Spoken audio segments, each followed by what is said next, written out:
Bonjour ou bonsoir à tous selon le pays et l'heure à laquelle vous nous écoutez. Bienvenue pour ce 6e épisode de l'AFC Corner, le podcast du football asiatique de la rédaction de Lucarne Opposée. Comme toujours, chers amis, vous êtes et serez les bienvenus pour interagir avec nous sur les réseaux sociaux, Facebook, Twitter, etc. Et bien entendu, je vous encourage également à tendre l'oreille vers nos autres podcasts, Culture Soccer et Frikia, ou bien Bola Latina. Bon alors je ne pense pas avoir vraiment besoin de vous le préciser, mais au cas où vous habiteriez dans une caverne himalayenne, mes amis, la Coupe du Monde approche. Et nous allons donc revenir lors de cet épisode sur la trêve internationale des qualifiés asiatiques, dont, il faut le dire, la révision des gammes n'a pas vraiment toujours sonné juste. Mais pas si vite, jetons d'abord un œil vers les petites brèves de la balle orientale.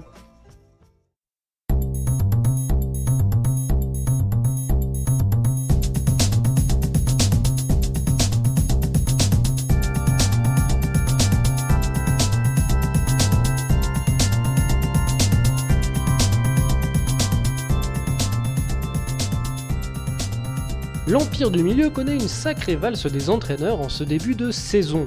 Auteur d'un baptême du feu plutôt délicat, 0 but marqué pour 13 encaissés en 3 journées, ça pique, le promu Dalian Nifang s'est séparé de son coach Ma Lin, remplacé dans la foulée par le caractériel germain Bernd Schuster, qui obtiendra le premier point ainsi que le premier but des Blue Hawks dans la foulée, en tenant tête à Henan Janier, un but partout. Le Dalian accueillera d'ailleurs également l'ancien directeur sportif de Shanghai chinois, Zhu Jun ou Bruce Zhu pour les intimes, qui est notamment connu pour avoir attiré à Shanghai la doublette de Chelsea, Drogba-Anelka. Maître Fabio Capello, jusqu'alors aux commandes de Jiangsu Suning, a également plié bagage après 2 défaites consécutives. Son successeur, le roumain Cosmin Olaroiu, pardon pour la prononciation, a de suite retrouvé la victoire face au Tianjin Teda de Stilike, 2-1 pour le club de Nanjing. Au terme de cette 4e première journée, c'est le Shanghai SIPJ qui impressionne le plus. Le trio Wu Lei, Oscar, Hulk roule sur ses adversaires et ne connaît toujours pas la défaite. C'est le cas de ses poursuivants, Shandong Luneng, les 2 Guangzhou, RNF et Evergrande, ainsi que Beijing Guoan qui en comptent tous une pour 3 victoires. De l'autre côté de la mer Jaune, qui sépare donc la Chine de... Allez, on révise à Géo avec le carnet opposé de la Corée du Sud, très bien. La K-League voyait s'affronter Gwangwon et Gyeongnam pour la place de leader. Un duel dont est sorti gagnant Gyeongnam qui a su tirer avantage des errements défensifs des Dragons, 3-1, score final. Le surprenant promu possède ainsi 2 points d'avance sur Pohang Steelers et 3 sur Jeonbuk, champion en titre, et Gwangwon, son adversaire donc. Le Séoul FC réalise comme prévu un début de championnat compliqué, n'ayant toujours pas trouvé la victoire, mais toutefois pas aussi catastrophique que celui de Ulsan Orang, auteur d'un 0 pointé et lanterne rouge en bonne et due forme. On traverse maintenant la mer du Japon, qui nous mène donc au Japon. Bon, celle-là elle était facile, je l'avoue, où Hiroshima a repris seul son fauteuil de leader après l'avoir partagé le temps d'une semaine avec son adversaire de cette 5e journée, Kawasaki Frontale.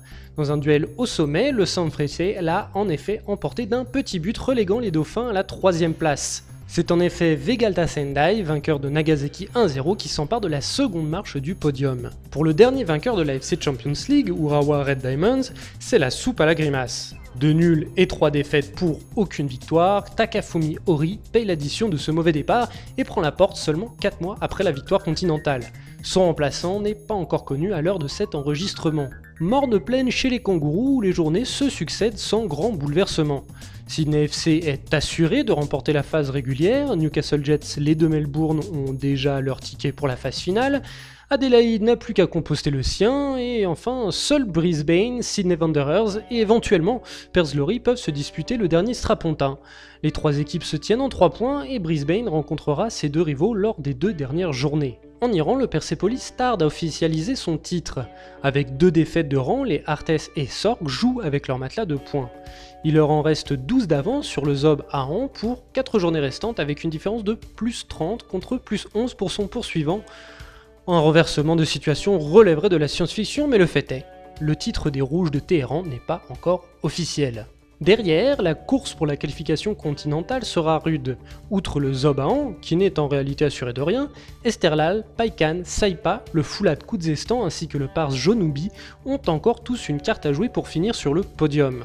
Du trio de tête de ce championnat iranien, seul le Zob Ahan doit encore jouer sa qualification au 8ème d'AFC Champions League. Pour Persepolis et Esteghlal, l'affaire est dans le sac. Les deux rivaux de la capitale perse seront accompagnés du saoudien Al Ahly, de l'émirien Al Jazeera, des qataris Al Duhail, l'ancien Lehouya, et Al Sadd, des coréens Jeonbuk et Ulsan, du japonais Kashima Antlers, ainsi que des chinois Tianjin Quanjiang et Shanghai SIPG. La dernière journée scellera le destin des équipes encore en course, avec notamment une superbe bataille à prévoir dans le groupe G, où 3 équipes se disputeront la qualif. Buriram ainsi que Guangzhou Evergrande et Cerezo Osaka qui s'affronteront directement. Place à l'épreuve reine maintenant, chers amis.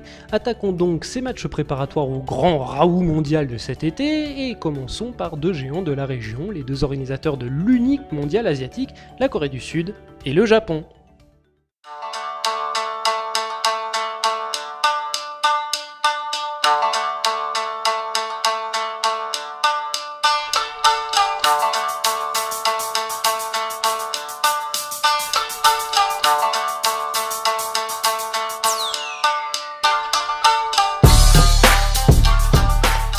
Et on démarre avec 2 sélections qui sont désormais des classiques des Coupes du Monde. On ne fait plus de Coupe du Monde sans la Corée du Sud ou le Japon. Ça paraîtrait un peu absurde aujourd'hui, en 2018. Et qui dit Corée du Sud, qui dit Japon sur lucarne opposée, dit Baptiste Mourial. Comment vas-tu ? Salut, ça va et toi ? Ça va très bien, écoute, tout va bien, tout va bien. Bon, on va en parler, mais comment tu es satisfait rapidement de tes sélections ? Non, pour être très rapide, non, pas du tout. J'étais assez satisfait au mois de novembre pour l'une d'entre elles, donc pour la Corée, mais là, après le mois de mars, pas du tout en fait. Eh ben, on va attaquer par elle, tiens, justement, la Corée du Sud, qui, je le rappelle, a fait 2 matchs amicaux, l'un contre l'Irlande du Nord, en Irlande du Nord, à Belfast, et l'autre contre la Pologne, à Chorzów, une ville polonaise. Je suis désolé si je prononce mal le nom de cette ville, désolé aux copains de football ski, mais voilà, donc Chorzów, je ne sais pas trop. Pour des résultats, donc 2 défaites malheureusement, 2-1 face à l'Irlande du Nord et 3-2 contre la Corée du Sud. Contre la Pologne. Contre la Pologne, oui, la Corée du Sud n'a pas joué contre elle-même, on n'est pas dans Tekken à faire jouer un personnage contre l'autre, il change de couleur. Donc oui, et dans les 2 cas, donc voilà, la Corée du Sud était à ça d'avoir un match nul, et puis non, et on a vu 2 fois, comment dire, des erreurs similaires. Mais comme tu l'as dit un petit peu déjà en intro, il n'y a pas que du négatif dans ces 2 défaites. Est-ce que tu peux nous en dire plus ? Oui, bah déjà face à l'Irlande du Nord, c'est une défaite en trompe-l'œil parce que l'Irlande du Nord n'a clairement rien fait du match et c'est vraiment la Corée du Sud on va plus dire c'est la Corée du Sud qui a perdu son match plutôt que l'Irlande du Nord, pardon, le petit lapsus, que l'Irlande du Nord qui l'a gagné, parce que l'Irlande du Nord a 3 occasions dans le match, mais 2 buts, dont un qui est contre son camp. Donc, voilà, on va pas se le cacher, sur le coup, c'est l'efficacité maximum, et puis leçon de défense. La Corée s'est fait... Et de maîtrise défensive, surtout. L'Irlande du Nord, à défaut d'avoir joué du football, comme je te voyais le dire en interne, à base, on va dire, comme a tenté de le faire la Corée du Sud, je suis d'accord avec toi. L'Irlande du Nord n'a pas forcément tenté de jouer au football, mais en tout cas, ils ont maîtrisé leur match. À défaut de bien jouer, ils ont joué juste. Voilà, c'est ça. On va dire qu'ils ont fait ce qu'ils font, il me semble, ce qu'ils font régulièrement, c'est-à-dire une fois qu'ils arrivent à marquer et à prendre un défaut l'adversaire, généralement en contre, ils se replient et ils tiennent et ils sont très très solides. Enfin, très solides pour une équipe comme la Corée du Sud. Je pense que face à une autre équipe plus haut standing, aujourd'hui ça explose. Mais pour la Corée du Sud, la défense d'Irlande du Nord est très très solide. Et donc pour le coup, ils ont eu énormément d'occasions, mais il y avait toujours un pied pour contrer la frappe, toujours un pied pour arrêter la dernière passe, ou bien c'était le gardien qui faisait un petit arrêt. Voilà, donc ça, là pour le coup, moi je suis pas vraiment négatif sur ce match pour la Corée du Sud, juste sur l'aspect défensif, mais ça j'en reparlerai surtout avec la Pologne. Mais sinon, le match de la Corée était plutôt bon. Après, c'est un match de foot, hein, l'Irlande du Nord a été plus réaliste et elle a gagné. Après, face à la Pologne, là, il y a énormément de choses à dire. Donc, on va commencer par la défense, ça rejoindra en même temps le point Irlande du Nord. C'est que défensivement, plus les matchs avancent et moins on peut croire que la Corée du Sud va remporter la moindre rencontre au mondial. Parce que c'est bien beau d'avoir une attaque qui peut mettre des buts, beaucoup de buts, qui joue très bien, qui commence vraiment à avoir les automatismes, à être dangereuse. Mais si derrière, tu as des mecs qui ne savent absolument pas défendre, qui se mettent à paniquer dès qu'il y a un ballon qui arrive dans leurs pieds, c'est pas possible. Pour exemple, les 5 buts qu'a pris la Corée du Sud, c'est 5 erreurs défensives. C'est même pas l'équipe adverse qui les a vraiment mis, qui a été extraordinaire, impossible à défendre. Non, tu mets une équipe qui sait défendre, il n'y a absolument jamais but. Le premier but de l'Irlande du Nord, c'est un coup franc qui est joué comme à l'entraînement. Donc, si je peux l'expliquer, on est sur le côté droit de la surface de réparation et juste une passe sur le côté fermé, donc c'est même pas un centre, pour un autre joueur nord-irlandais qui va centrer et but contre son camp, Une Kim Min-jae superbe qui combinaison, dit ouais. Enfin, voilà, une je recommande combinaison. à nos auditeurs de regarder ce but-là, c'est une sacrée combinaison, tu sens l'entraînement derrière. Ouais, tu sens surtout que les Coréens ne savent absolument pas défendre sur coup franc aussi, parce qu'il n'y a aucun mec qui s'est dit que le gars qui était tout seul à droite pouvait avoir le ballon un jour ou l'autre. Donc l'Irlande du Nord, je suis même pas sûr que ce soit travaillé. Ils ont vu ça, ils se sont dit, oh, on y va. Et au final, ça a fait but, ils ont raison. Le deuxième but, donc en toute fin de rencontre, c'est Jang Hyun-soo qui n'arrive absolument pas à prendre le ballon de la tête face à son adversaire qui est bien plus petit que lui. Et ensuite, je ne sais même pas ce qu'il essaye de faire. Il essaye de faire un dégagement. Je ne comprends pas trop ce qu'il veut faire. Et Kim Min-jae, qui est dans les parages, qui voit son pote faire un petit peu n'importe quoi, qui lui ne sait pas trop quoi faire. Est-ce qu'il y va? Est-ce qu'il recule? Enfin, qui hésite. Et au final, les deux se font prendre et ça fait but pour l'Irlande du Nord.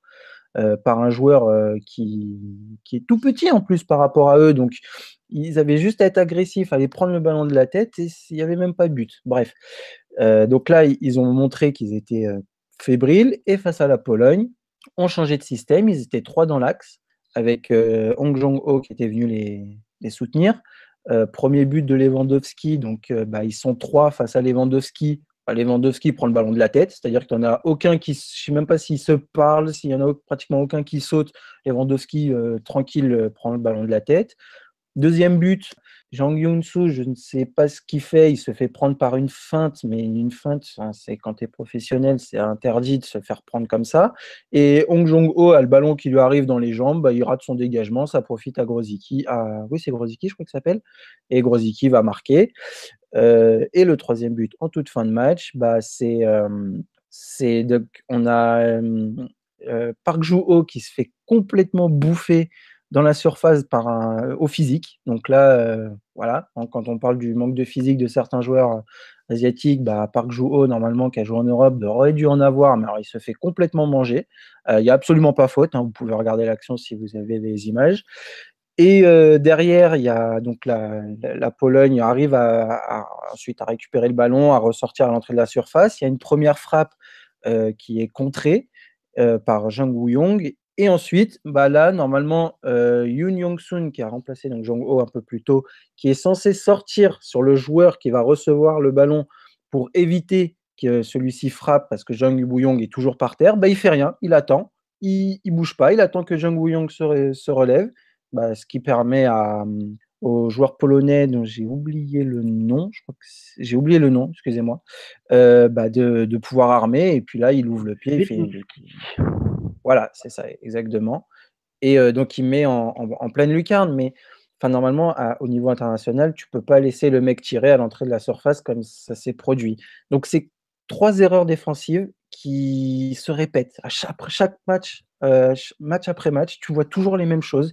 Des mecs qui ne sont pas agressifs, qui font des bourdes, qui ratent des dégagements, qui sont au marquage, qui laissent totalement le marquage, qui communiquent même pas, c'est un bordel sans nom. Et ça, c'est vraiment surtout dans l'axe. Après, sur les côtés, on a des joueurs qui sont plutôt bons, certes, qui sont un peu moins forts défensivement, mais c'est pas vraiment eux les problèmes. Le problème, c'est vraiment les joueurs d'axe. Vraiment l'axe pour toi, c'est Ah, vraiment, ah ouais, l'association ouais. Zhang et excuse-moi pour la prononciation, Zhang et Kim Jin-soo.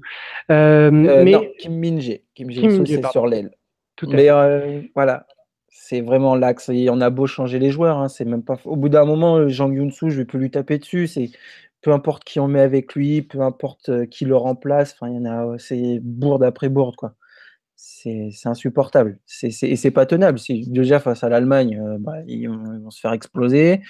Face au Mexique, bah, si les Mexicains font une passe dans l'axe, ils risquent d'aller marquer. Et j'ai l'impression que, enfin, je connais pas vraiment tous les joueurs mexicains, mais j'ai en tête un Chicharito, tu lui laisses une balle dans la profondeur et il va pas avoir besoin d'en avoir 500 pour aller marquer. Et Bon, il après, le risque d'en Mexique avoir. peut souffrir des exacts mêmes mots que la Corée du Sud. Je trouve que c'est deux équipes qui ont un jeu assez similaire. Pour avoir regardé la Corée du Sud sur ces deux amicaux et connaître assez bien El Tri. Et donc, pour résumer, pour cette Corée du Sud, est-ce que tu pourrais nous donner une certitude, est-ce que tu pourrais nous résumer un petit peu les certitudes avec lesquelles Shin Tae-yong, l'entraîneur de cette sélection, termine ces deux amicaux et avec quelles incertitudes il reste?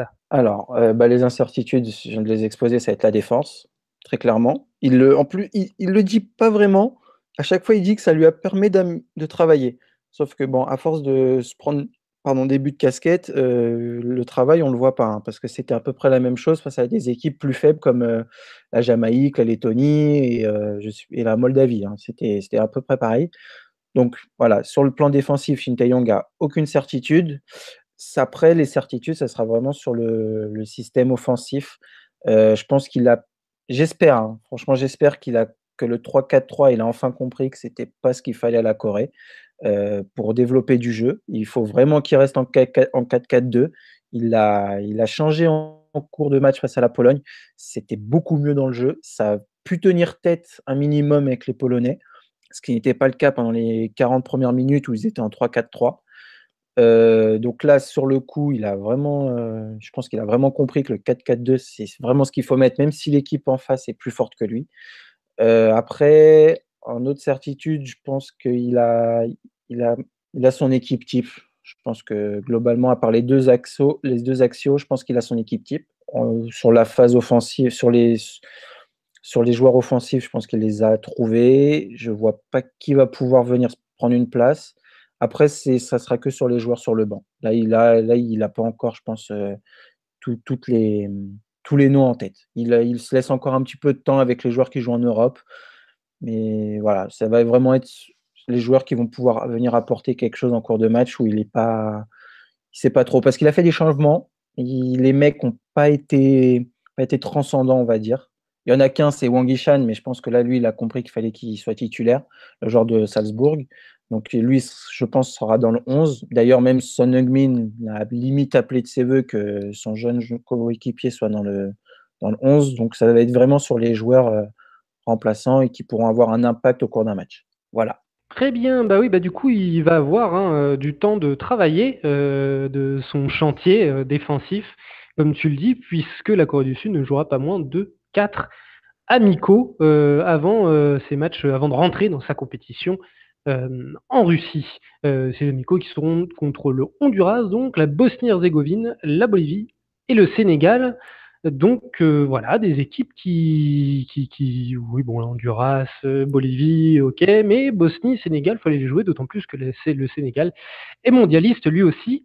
Et rappelons le groupe, hein, tu en as cité deux, il manquait juste la Suède. Le groupe de la Corée du Sud sera composé de l'Allemagne, du Mexique et de la Suède. Donc en effet, il va falloir régler ces problèmes défensifs parce que oui, la Corée du Sud a le talent pour faire quelque chose dans ce groupe fort compliqué, mais elle ne le fera pas si elle ne règle pas ses errements défensifs. Et je suis assez d'accord avec ça. Pour avoir joué deux matchs, pour donner mon ressenti, moi je dirais que j'ai plus une sensation de manque de, de gestes décisifs défensivement, tout simplement. J'ai pas vu autant d'erreurs si fortes que tu l'as dit, des bourdes, etc. Mais par contre, j'ai vu des joueurs avec qui, voilà, c'est plus comme tu l'as dit en prenant l'exemple Chicharito et Lewandowski l'a bien montré. À partir du moment où tu as un attaquant létal, qu'il faut pas donner une chance, et ben là ils sont dedans. Voilà.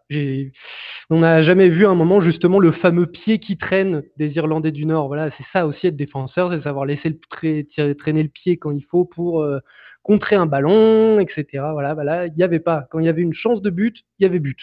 Et ça, bah, ma foi, ça fait 3 buts contre la Pologne et 2 buts contre la Corée. Et ben, on va passer avec le cousin de l'autre côté, l'insulaire japonais, qui t'inquiète bien plus. Le Japon, lui, avait 2 amicaux à jouer. Il a joué les 2 à Liège, dans le stade du Sclessin, du Standard de Liège. Le premier contre le Mali, qui a donné un match nul, un but partout, et le second contre l'Ukraine, qui a donné une défaite 2-1 et en montrant pas grand-chose du tout. Et pour toi, voilà, tu es vraiment très inquiet par cette sélection japonaise qui n'a rien montré, ni offensivement, ni défensivement, ni collectivement. Enfin, voilà. Je suis très inquiet. Ouais, bah, je pense que je suis plus inquiet pour le Japon que pour la Corée, parce que la Corée, on peut toujours y croire, hein, un sursaut défensif, machin, voilà, bref, c'est vraiment l'aspect défensif. Alors le Japon, je pense que c'est à tous les niveaux où en fait où il faut s'améliorer. C'est le chantier en fait, je pense que de Vahid Halilhodžić, depuis qu'il a pris la sélection, j'ai l'impression qu'il a détruit progressivement la sélection pour en arriver là où il en est aujourd'hui. C'est défensivement, c'est fébrile. Les joueurs sont perdus sur le terrain en fait, ils sont un peu à l'image des Coréens, sans doute moins catastrophiques par moment, mais ils sont un peu enfin, ils sont un peu dans le même jus. Au milieu, bah, on joue énormément avec des joueurs vocation défensive, donc pour créer du jeu, c'est pas le top. Il y a aucune création, il y a aucun mouvement, c'est assez, bah, c'est terne et puis offensivement, bah, c'est pareil en fait. Les mecs jouent que pour eux, ils pensent pas à jouer avec leurs potes ou avec leurs coéquipiers, à faire des passes, à faire des combinaisons, rien. Enfin, on voit rien, quoi. On voit pas de ce qui faisait le Japon en 2014, même si on sait qu'en 2014 ils se sont rétamés à la Coupe du Monde. On voyait au moins un Japon qui jouait, quoi. Enfin, qui proposait quelque chose, des joueurs qui combinaient, qui faisaient des passes, qui étaient en mouvement, il y avait de la vitesse, il y avait pas mal de choses. Et là, le Japon, il est complètement apathique. Ils font pas le jeu, ils proposent. Enfin, je sais même pas si les adversaires sont trop forts pour eux ou s'ils sont Bah, tellement là, mauvais qu'ils rendent même l'adversaire mauvais en fait. je sais pas, mais là j'ai regardé les 2 matchs également. Et autant si le Japon, j'ai l'impression, hein, si le Japon a réussi à faire jeu égal avec le Mali, hop là, téléphone. Si le Japon a réussi à plus faire que jeu égal, hein, avec le Mali, hein, le Japon a dominé Oui, le Mali, mais le ils ont Mali dominé était le match, mais mais le Mali était d'une faiblesse assez troublante, assez affligeante quand même. Hein. C'était vraiment pas terrible, terrible ce qu'a montré le Mali. Et là où l'Ukraine n'était pas forcément beaucoup plus bruyante, enfin si quand même beaucoup plus, au moins un jeu, on va dire, tiens un peu à l'image de l'Irlande du Nord contre la Corée du Sud, à des fautes très bien jouées, ça jouait juste. Et ça jouait physiquement aussi, hein, c'est peut-être ça qui a pêché, mais en tout cas, voilà, quand ils ont joué contre le niveau au-dessus, là, ça a été tout de suite bien plus compliqué. ouais, mais tu vois, le Mali, ils ont dominé le Mali, ça, je pense qu'on est d'accord. Mais le Mali n'a pas été bon, mais le Japon n'a pas forcément été meilleur. Même s'ils ont dominé, ils ont eu le ballon, ils n'ont pas eu d'occasion en fait. Ouais, ils ont dû en avoir 2 ou 3. Enfin, si tu es vraiment supérieur à ton adversaire, tu es censé lui mettre plus de pression, comme a fait la Corée du Sud avec l'Irlande du Nord. C'est qu'il y avait, enfin, ça donnait plus. Tu avais l'impression qu'il y avait des vagues sud-coréennes qui arrivaient. Là, le Japon, ils avaient le ballon, mais on voyait pas ces vagues-là. On voyait un Japon, limite, ça marchait en fait. C'est une petite machine, une trottinette, tu vois. Tu mets des petits coups et puis tu avances. C'était vraiment faible. Après, face à l'Ukraine, j'ai pas vraiment vu le match parce que excusez-moi, je travaillais.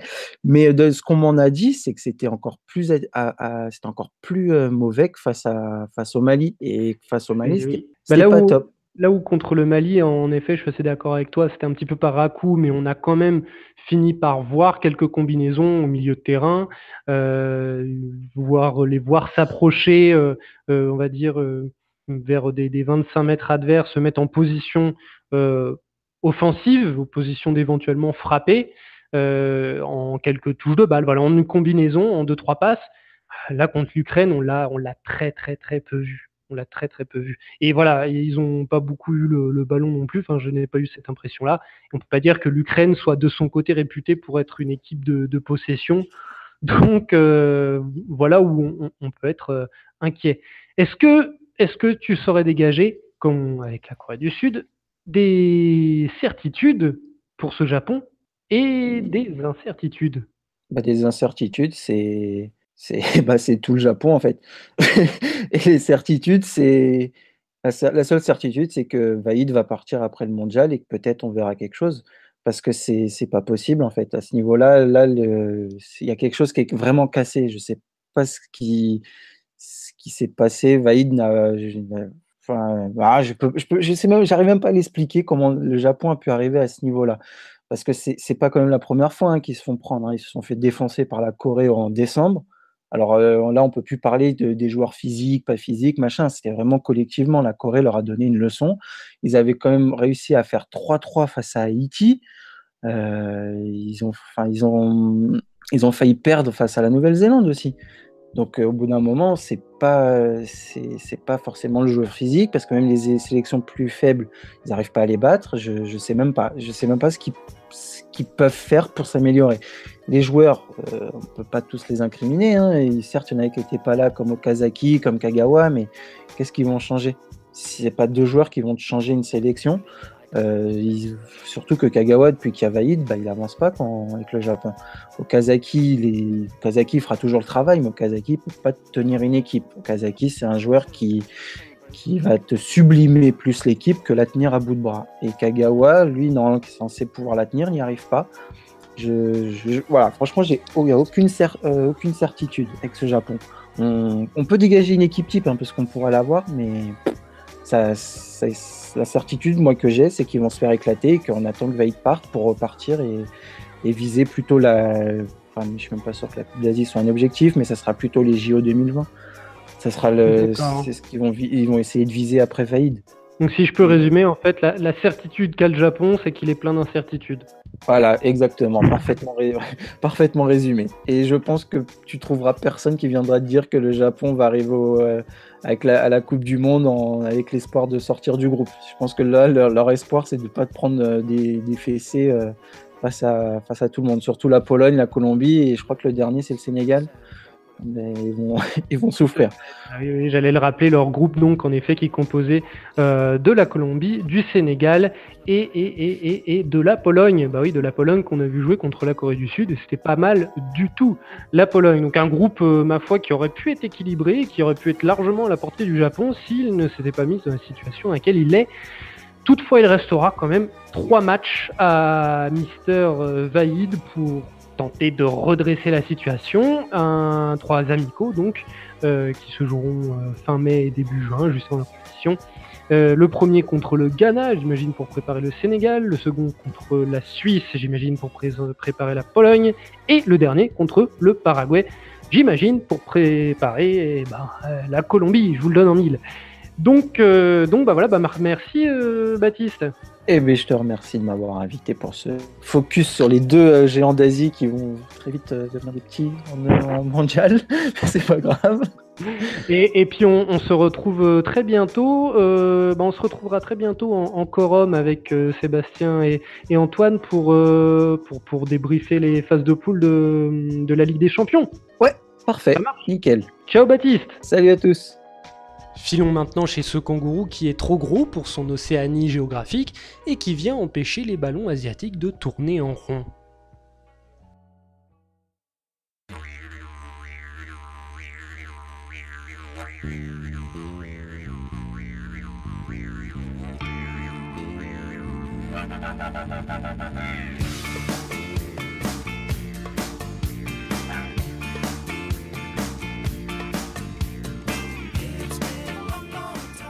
Partons maintenant débriefer la sélection des Socceroos, la sélection australienne chère à Lucarno Posé et dont on a eu d'ailleurs des insides puisqu'on était présent, Lucarno Posé était présent à Craven Cottage à Londres pour voir l'amicale de l'Australie contre la Colombie, et si Lucarne était présent là-bas, c'était parce qu'Antoine Blanchet terrain était présent. Comment vas-tu, Antoine?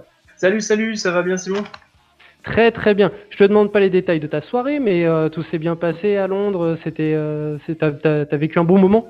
Ouais, c'était super cool et à vrai dire, c'était quand même très très fort d'assister à une invasion de Colombiens. Franchement, l'ouest de Londres était colombien. L'ouest de Londres, à défaut d'être blanc ou bleu de Chelsea, puisque je crois que c'est dans le même coin, Tout à fait, ouais. était jaune cafetero. Mais là, on est parti pour parler des Australiens, de nos amis Kangourous, Socceroos et plein d'autres surnoms. On pourrait aussi dire c'est les Springboks, je crois. Non, Non, c'est pas les ça Springboks. c'est les Sud-Africains. Ça. Oui, c'est les Sud-Africains, c'est en Australie. Les Australiens, c'est les Kangourous. C'est ça le surnom de rugby? Non, c'est les Wallabies, je Ah, crois. les Wallabies, mais oui, les Wallabies, bien entendu, bien sûr, tout à fait. Tout à fait. Mais là, on est pas là pour parler de rugby, on est là pour parler de football, puisque l'Australie jouait deux amicaux. Le premier contre la Norvège, tu me rappelleras où, qui a été perdu catastrophiquement 4-1, et un autre, comme on vous l'a déjà dit, contre la Colombie, à Londres, à Craven Cottage. Et tu y étais. Alors avant de nous parler un petit peu de ce match contre la Colombie, on va revenir rapidement sur ce match contre la Norvège. 4-1 contre une Norvège très faible, qui ne s'est pas qualifiée pour le mondial, qui a pas mal de problèmes de structure, enfin de structuration en tout cas de l'équipe. Qu'est-ce qui s'est passé? Et là, c'est catastrophique. Tout à fait. Avant de parler de l'effervescence à Craven Cottage, il a fait très très froid à Oslo. Hein. Il a fait très froid dans les membres de la sélection et dans la météo parce qu'il faisait -1, mais bon, on n'excusera pas ces conditions météorologiques pour excuser notre fausse prestation. Non, ce qui s'est passé, c'est que tout d'abord, il faut rappeler que la sélection australienne a un nouvel entraîneur et donc qui passe de tout au tout, c'est-à-dire qu'avant nous avions un entraîneur axé sur un jeu beaucoup plus offensif avec des responsabilités auprès des latéraux qui étaient beaucoup plus hauts dans le secteur offensif. Cette fois-ci, Bert van Marwijk a décidé de revenir sur un système plus classique du 4-2-3-1. Et donc, du coup, les latéraux que sont Beich et Bailey Wright ont eu un rôle beaucoup plus défensif. Dans le grand résumé du match, l'Australie n'a pas joué son match. Elle n'est pas rentrée du tout dans son match. On peut dire que la première mi-temps était un peu catastrophique malgré le but de Jackson Irvine sur corner, mais c'est tout. En fait, voilà, il n'y a eu que ça. On s'est dit, bon, c'est pas trop grave, dans le sens où la Norvège n'était pas non plus rentrée très très bien dans son match, mais il y avait, pardon, il y avait le jeune Camara qui avait vraiment envie de se montrer. Donc, si je me trompe pas, c'est un attaquant d'un club de MLS. Tout à fait, ancien du Columbus Crew et qui est arrivé cette année pour être le partenaire de Zlatan au Los Angeles Galaxy. Et il a fait forte impression parce que du coup, il a marqué un doublé et il a été un vrai poison. Et comme l'Australie peut rentrer dans son match, la Norvège est montée progressivement, petit à petit, dans son match. On va dire que les conditions climatiques étaient plus propices, on va dire, aux Norvégiens. Et ils ont déroulé leur jeu, ils ont commencé à faire des phases de jeu, ils sont rentrés. Et puis malheureusement, il y a certains choix de Bert van Marwijk qui sont révélés non payant. Par exemple, c'est la titularisation de Bailey Wright en tant que latéral droit. Donc, il faut expliquer que Wright est un défenseur central de métier. Il a quelquefois dépanné en tant que latéral. Mais là, il a été vraiment dépassé par la jeune garde norvégienne. Et il est impliqué sur 2 des 4 buts. Et pour ce qui est du reste des buts, c'est surtout une défense qui reste trop attentiste, qui a les yeux sur le ballon et qui ne regarde pas ailleurs. Et donc, du coup, ça a pêché. Et donc, du coup, ça a été un sacré cataclysme. Hein. Du coup, 4-1, une première complètement ratée. Après, il a testé des jeunes. Il a testé Dimitri Petratos et Andrew Nabout. Donc, c'est l'ancien duo des Newcastle Jets dans le championnat national qui a fait très, très forte impression. Donc, ils ont essayé. C'était leur première sélection. On leur pardonnera dans le fait qu'ils n'ont pas été à la hauteur de l'événement. Mais on va dire que pour une première sélection, ils se sont montrés... on va dire, comment on peut dire, responsable. Ouais, voilà. Mais voilà, ils ont essayé de faire quelque chose.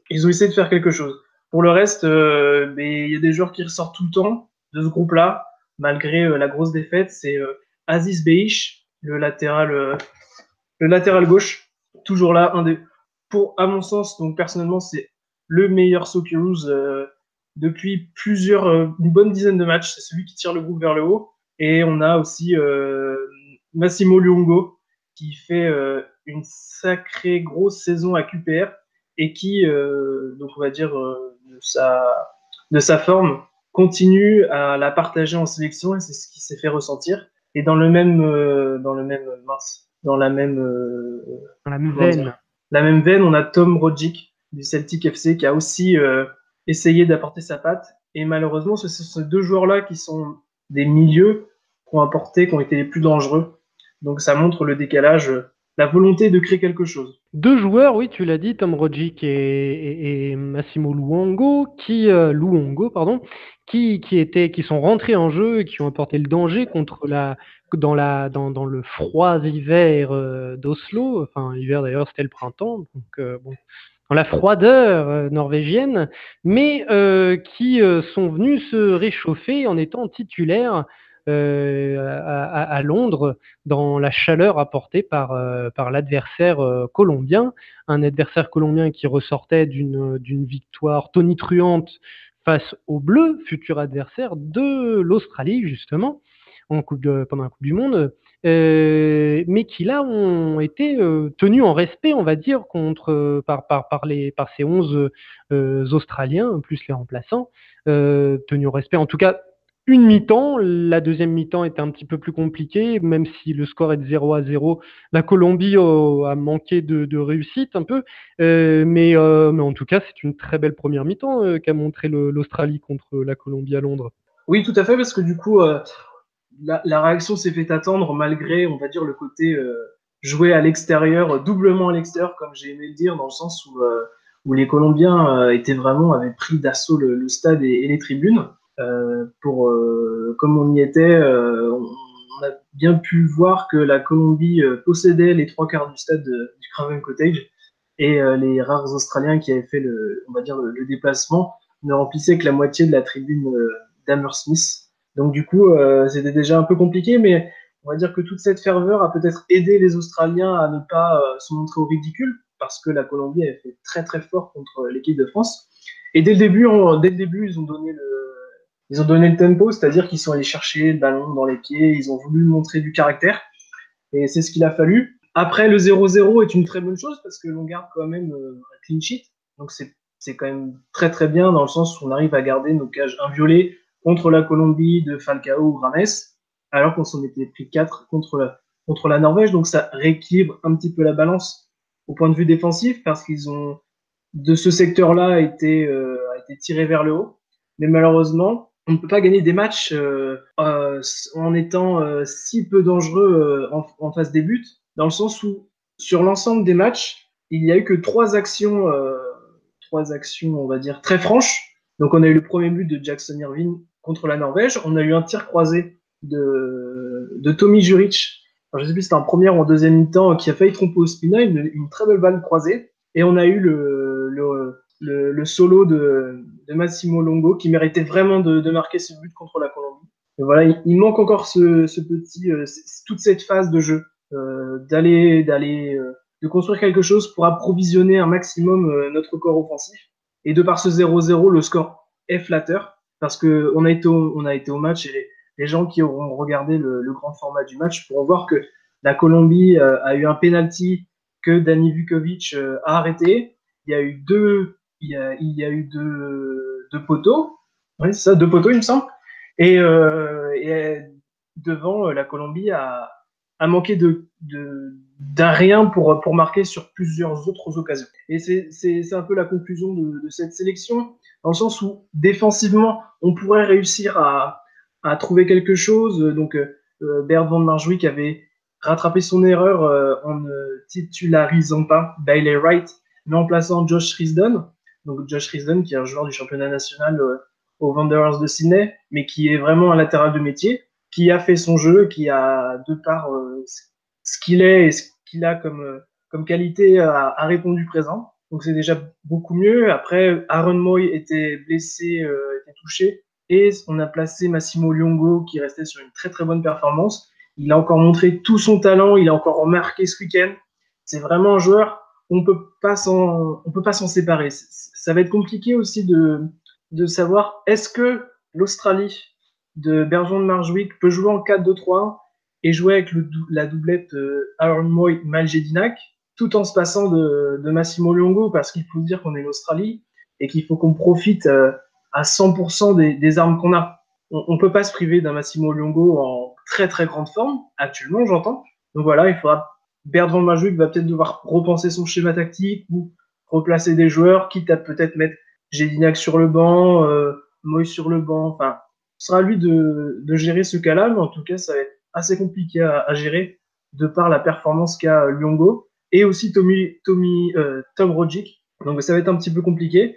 Et sinon, le gros travail à faire, ça va surtout être sur le secteur offensif. On a les attaquants. Tim Cahill a toujours son aura. Quand il est rentré sur le stade de Craven Cottage, c'était la grande star. Tout le monde s'est levé, tout le monde a applaudi, même s'il a très très peu de jeux à Millwall. J'ai un doute, mais il me semble qu'il a pas joué à Fulham, d'ailleurs, l'ami Cahill, il y a longtemps.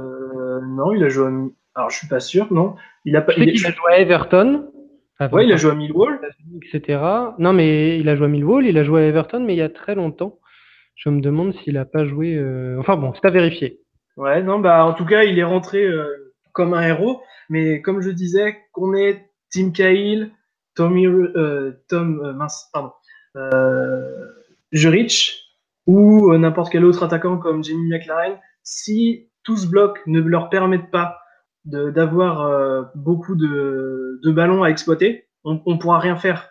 Donc contre une équipe de France, contre un Pérou, contre un Danemark, si on se donne pas 10 occasions dans le match avec 6-7 occasions franches, eh ben ça va être très très compliqué quoi de passer ce tour.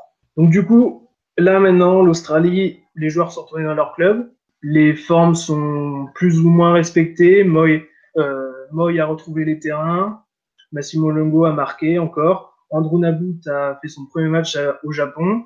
Donc maintenant, les prochaines dates, c'est donc le 1er et le 9 juin contre la République tchèque et la Hongrie. Donc là, il va falloir vraiment se mettre en condition, essayer de marquer le plus de buts, tout en prenant le moins, bien sûr. Mais voilà, ça va être très compliqué. Enfin, point de vue offensif, il y a beaucoup de travail à faire. Eh bien écoute, c'est parfait, j'ai même pas eu besoin. T'as tout fait, t'as fait tout le travail, j'ai même pas eu besoin de te lancer un petit peu sur les certitudes, les incertitudes, tu les as dites. Et t'es même allé jusqu'à nous donner les matchs amicaux qui restaient à cette équipe australienne avant la compétition, qui sont, comme tu l'as dit, la République tchèque et la Hongrie. C'est ça. Tout à fait. Et puis, une fois qu'elle aura passé ces deux amicaux, une fois que l'ami Berthe, qui a peut-être des grands pieds, on ne sait pas, aura réussi ou non à régler ce petit problème offensif pour arriver à être dangereux, puisque comme on l'a compris, hein, tu nous l'as très bien expliqué, l'Australie peut arriver à être solidaire défensivement, on le sait, à former un beau bloc, à ne pas forcément prendre de but, mais on ne peut pas gagner des matchs sans en marquer, et là est tout le problème, pardon. Une fois qu'ils auront réussi à régler tout ça, l'Australie s'en ira défier la France, le Danemark et le Pérou lors de cette Coupe du Monde russe. On rappelle la petite particularité, c'est que l'ami Berthe remplace Ange Postecoglou, qui était l'ancien sélectionneur qui avait qualifié l'Australie à la Coupe du Monde, et il le remplace juste pour la Coupe du Monde, puisque on sait d'ores et déjà qu'il partira après la compétition, qu'il sera remplacé par l'actuel entraîneur du Sydney FC, Graham Arnold. Eh ben merci beaucoup Antoine. Merci à toi Simon. Et puis comme je le disais à Baptiste, on se retrouve bientôt pour débriefer la Ligue des Champions. Tout à fait. Ciao Antoine. Ciao. La Team Melli, le petit surnom de cette sélection d'Iran, s'est bien entendu livrée elle aussi à ce petit jeu des matchs amicaux. Carlos Queiroz avait choisi d'affronter deux Maghrébins pour préparer le Maroc, puisque ce dernier est cité, vous comprendrez qu'il s'agit des deux autres, la Tunisie et l'Algérie. Les Iraniens se sont inclinés d'un petit but contre les Aigles de Carthage à Rades sur un terrain détrempé qui a plus que biaisé le jeu des deux équipes. Difficile donc de tirer des conclusions de cette première affiche lors de laquelle chacun des protagonistes aura eu sa mi-temps, et des occasions d'ailleurs de faire trembler les filets adverses. Cazorla a saisi la sienne, pas les Perses. Pour le second match contre l'Algérie de Rabat, talonnade aérienne, Carlos Queiroz a décidé d'opérer quelques changements offensifs. Alors exit le 4-3-3 avec Gouchanedja, Danzarifar et Mohammadi en trident offensif, et bonjour Jean Mbach, Taremi et le jeune Azmoun, placés dans un 4-2-3-1 probablement plus équilibré. Un choix judicieux, les Algériens sont vite dépassés et encaissent 2 buts, Azmoun à la 11e et Taremi à la 19e. Une première mi-temps satisfaisante qui balance avec une seconde plus timorée, qui verra les Fennecs réduire la marque par Chafaï. Alors sursaut d'orgueil des Verts ou négligence de la team Melli, probablement un soupçon des deux. Toujours est-il que Carlos a pointé du doigt la préparation physique des joueurs du championnat local, notamment trop juste ou manquant de rythme et d'intensité à ses yeux. Le coach lusitanien a alerté les instances iraniennes sur la nécessité de mettre vraiment des moyens au niveau de la Coupe du Monde pour se préparer correctement. Il n'a d'ailleurs pas manqué d'inclure les clubs perses dans le lot, appelant à l'union nationale derrière la sélection. Reste à voir de quoi l'Iran est capable devant une sélection du gratin mondial, et pour cela, ma foi, il faudra attendre la Coupe du Monde et les matchs contre l'Espagne et le Portugal, puisque les amicaux de pré-compétition resteront légers.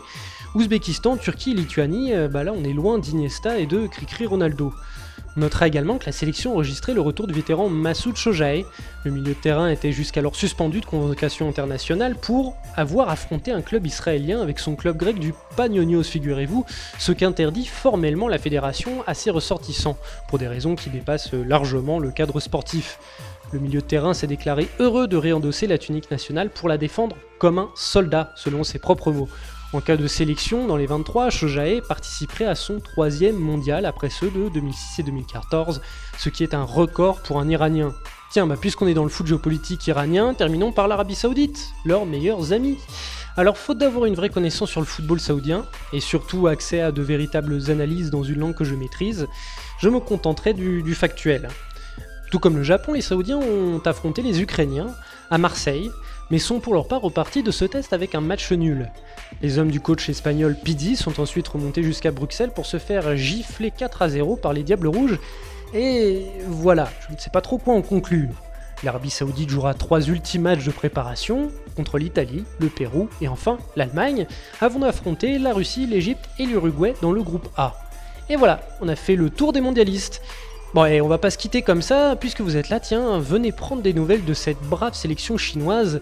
Spoiler, c'est beaucoup moins brillant que les clubs.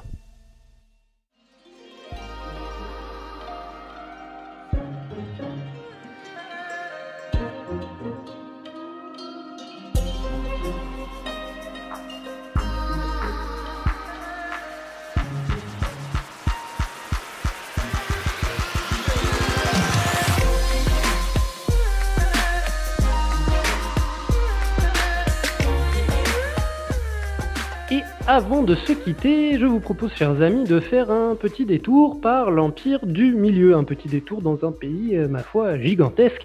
Alors bien sûr, la Chine n'est pas qualifiée pour le mondial, désolé d'enfoncer un peu, de tourner le couteau dans la plaie, mais on la couvre, et on la plus que couvre sur le quart opposé, cette sélection chinoise et ce championnat chinois. Alors puisqu'on est dans la FC Corner, faisons une petite parenthèse sur la sélection chinoise d'ailleurs. Eh bien Sébastien, comment vas-tu déjà ? Bah écoute Simon, ça va, hein, tranquillement mais sûrement. Toujours avec notre superbe vent tramontane qui nous décoiffe. La tramontane. Et ma question qui allait suivre du coup d'ailleurs, parce que je doublais le mot sélection chinoise, je voulais le remplacer par un surnom. Quel est le surnom de la sélection chinoise ? Les dragons. Les 3/4 du temps c'est ça. Après ça varie par les régions, mais c'est vraiment l'emblème national, le dragon. C'est pour ça que le petit affrontement avec le Pays de Galles, c'était un petit duel de dragons, double dragon. Dragon, exactement, comme le double dragon, comme un film de... C'est Van Damme ? Oui, c'est Jean-Claude Van Damme, et c'est un excellent jeu vidéo des années 80. Oui, bien sûr, tout à fait, double dragon. C'est exact. Alors, voilà, faisons cette petite parenthèse sur cette sélection chinoise qui ne va pas très très bien, hein, il ne faut pas se le cacher. La sélection chinoise entraînée par Marcello Lippi, l'entraîneur italien champion du monde, une sélection qui n'a pas remporté de match depuis novembre 2017, c'est-à-dire 1, 2, 3, 4, 5, 6, 7, Sept depuis matchs. 7 matchs, voilà, etc. C'est pas facile.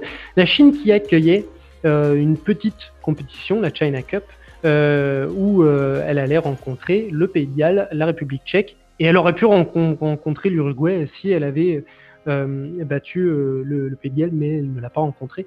Donc voilà les 2 matchs amicaux qu'elle a joués. Le Pays de Galles, perdu 6-0, et la République tchèque, perdu pas beaucoup mieux, hein, 4-1.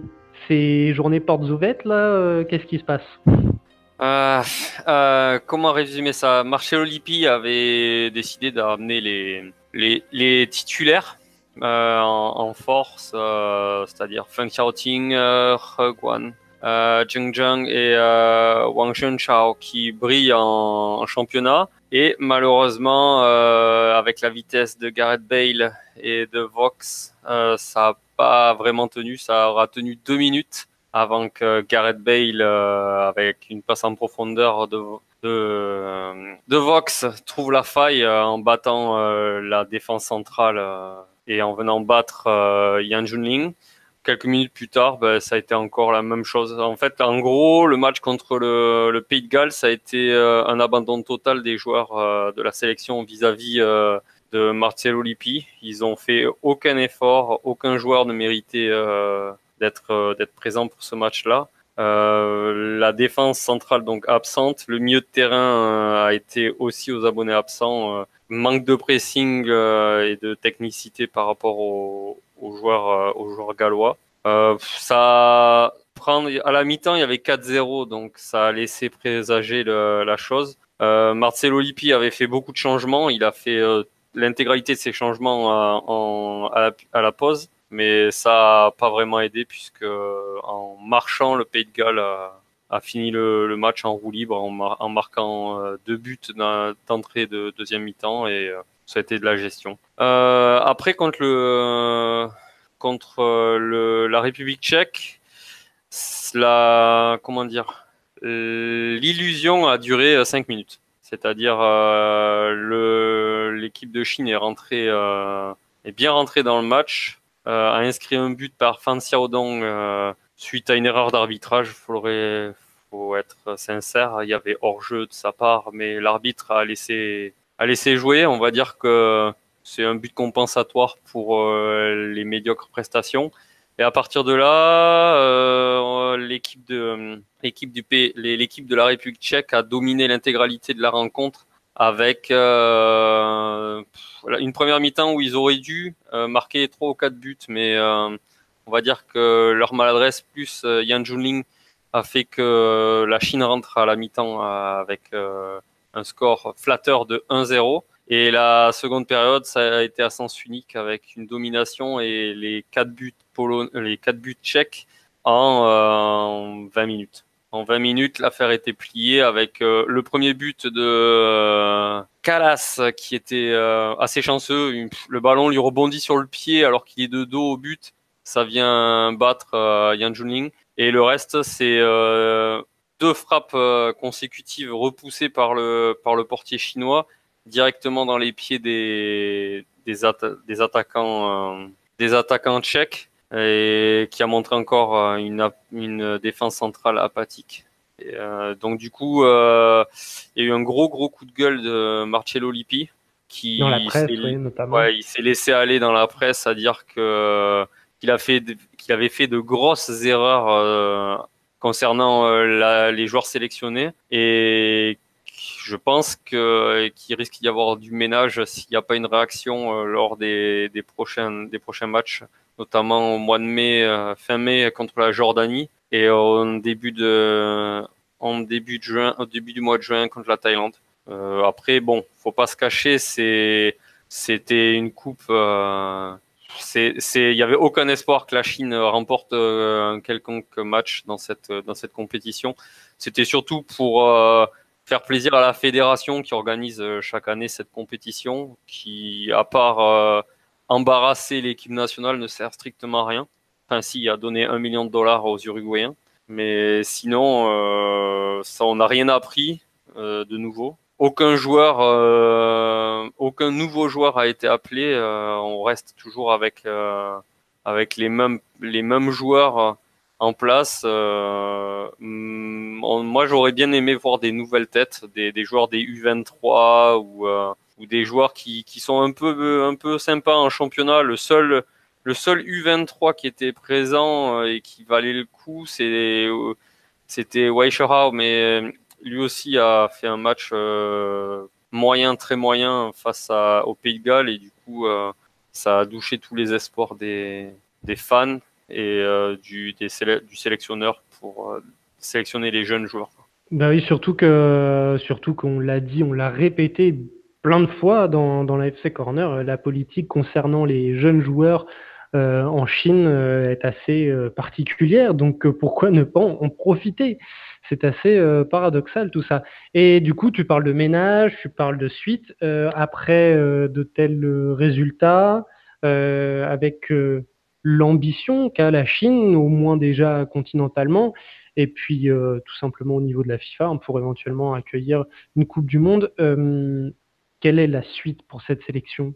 À moins de changer la politique, c'est-à-dire de prendre toujours les mêmes joueurs en équipe nationale, parce que là, il faut pas se leurrer, l'équipe nationale, elle vieillit et il n'y a pas beaucoup de turnover.